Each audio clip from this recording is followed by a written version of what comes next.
How's it going? Dave from Comic Book Investments. Do I have something special here today? I have never had this. I've probably seen them a couple times in my life, but I'm pretty excited to have this.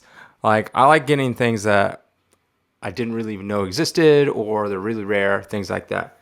So, what am I talking about? In this box right here. Now, you're looking like this doesn't look like comics. These are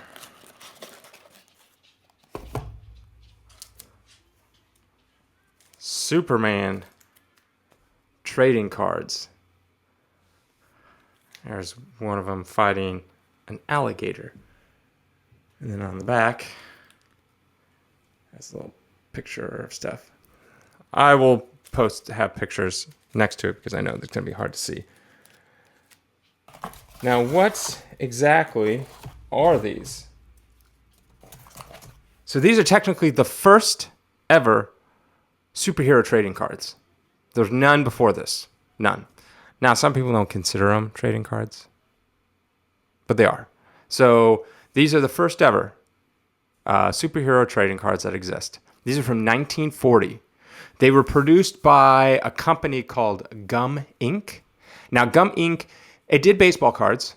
And actually on some of the baseball cards, they would advertise other cards. At the bottom, they'll say like, hey, check out this Superman cards. And they did also like war and random, just random things like cards. But they're mostly baseball. They did that for a few years. And they produced these. Now, what these were, the way you get the Gum Ink cards, not just, Superman, but all the other ones, is they would come in like a little, wax pack, and you get one card, one stick of gum for 1 penny. And it even said, I think on the packaging, it said something like, good for your teeth. Yeah, gum, just sugar. Good for your teeth. But yeah, so kids would buy them, and they get a little card, and they get some gum and stuff like that. The total set, there were 72 Superman cards in total. It's much harder to get the later ones. So I think number 49 on up is, or 48 or something like that, is actually really hard to get. For some reason, they made less of them or something. Not really sure why. But yeah, so they were produced in 1940. They're the first ever appearance of Superman. Here is technically card number. This little piece of tape is not on the thing, but this is card number 1. So this is technically Superman's rookie card. Let's just put it that way. I'll have a better picture. Oh, here, I'll take it out of this. As you can see, the back.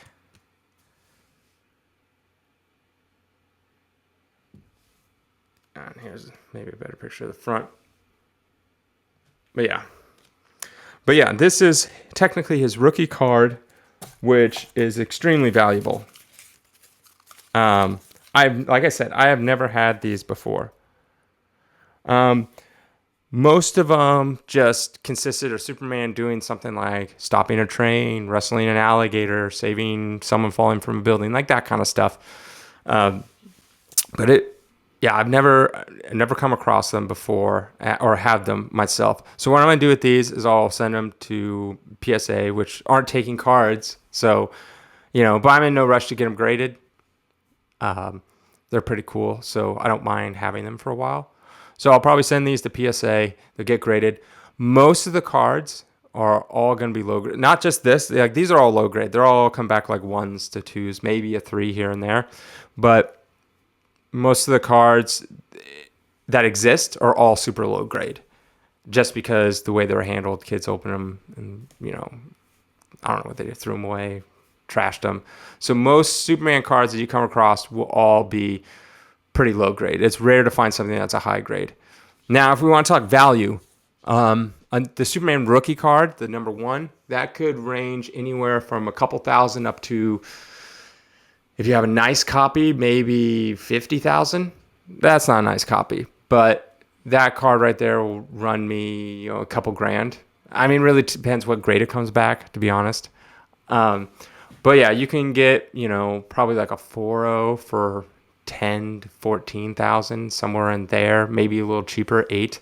You got your 1.0s and 2.0s will run you, 2 to 6, somewhere in there, right? Somewhere in the thousands, low thousands, mid thousands. But if you had an 8.0, I don't even know what the top grade is, but let's say an 8.0, probably like 50K. But yeah, the rest of the cards, they range, low grades like I have, a couple $100. If you have the higher numbers, like I said, they're rarer. Slightly more than a couple $100, like 2, 3, 400 maybe, depending on the grade, of course. So the interesting thing, you can buy just the wrapper. The wrapper's almost $1,000, like $500 to $1,000 just for the wrapper. I wonder how much the gum would be if it exists. It was funny. There was back in the day, I don't know if many of you remember this, but cards used to come with gum in them. So like I would get, I think baseball cards did, but mostly like I would get Turtles cards or Back to the Future cards. They made those movies and then they make a card set of it, or Batman or something like that, and they would come with a piece of gum. I remember my dad getting a collection where I had a bunch of these, and he's like, I don't want this, and he just gave us. So we had all these boxes of like trading cards, and they had gum in them from the 80s, and this was probably mid to late 90s, and I remember eating the gum out of it. I'd open the pack and eat the gum. It was so hard, and it would just turn to dust. Like when I started chewing, it just crumbled to dust, and then you wouldn't have any gum like to chew. It was just like kind of like a paste that just dissipated into nothing. So yeah, I wouldn't suggest eating any Superman gum if you come across it. But if you did, that stick would probably worth more than a penny. That's for sure. But yeah, so these are pretty cool. Like I said, I've never had them. They're from 1940. They're really the first superhero trading cards. I've looked online, and other ones say there's like something from like the 60s or 70s, some Marvel thing. But no, these are like the first actual superhero trading cards. Because on them, it's Superman. They're super rare, not easy to come by. So yeah, I hope you like this kind of stuff. If you do, please think about subscribing. If you are subscribed, thank you, of course. Maybe like this video and comment below if you've ever come across these before, if you've ever owned them or if you've ever seen them, like in person. Obviously, pictures online is different, but if you've ever seen them in person, yeah. And again, as always, link to my website in the description, collectorscomics.com, and of course, listen to my music if you're into that kind of stuff. All right, thanks.